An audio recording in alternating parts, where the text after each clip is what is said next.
No matter what shift you work, a lack of sleep can make it really hard to perform on the job each day. And if you're tossing and turning due to aches and pains, a new survey shows your job could actually be the root of the problem.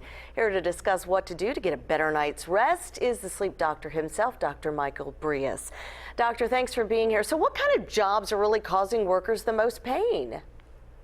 So Advil PM got together with a survey company, and we surveyed over 200 healthcare professionals and asking them what kind of jobs are causing pain, because we know that pain has an effect on sleep at night.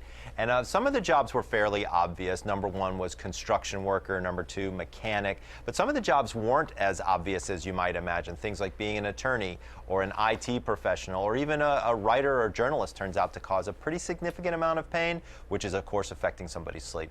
That is interesting because as a journalist, I feel like I don't get quite enough sleep. So how can this work-related pain affect other areas of our life?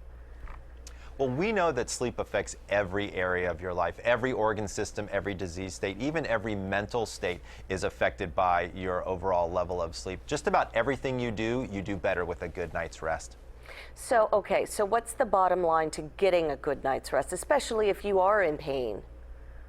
Well, I've got a group of tips that I give people that actually turns out to be very effective. So one of the first things I tell people to do is consider taking a really hot bath or shower approximately 90 minutes before bed. Number one is it'll help give you a release of that muscle tension that's been building up throughout the day, but that hot bath or shower increases your core body temperature, which is a signal to your brain to release melatonin, which is that key that starts the engine for sleep. The other thing I ask people to do is go to bed at the same time and wake up at the same time every single day. That means even on the days you're not working, even on the weekends, I really want you to have that consistency, because that level of consistency helps your internal biological clock really function a lot better.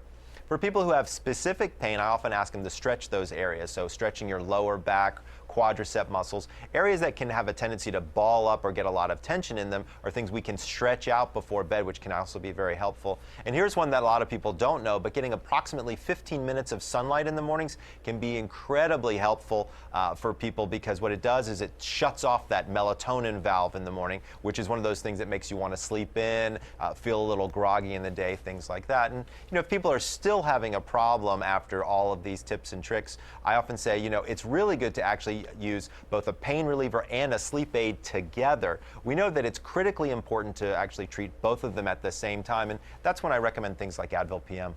All right, Dr. Breus, thanks for being here this morning. Thanks for having me.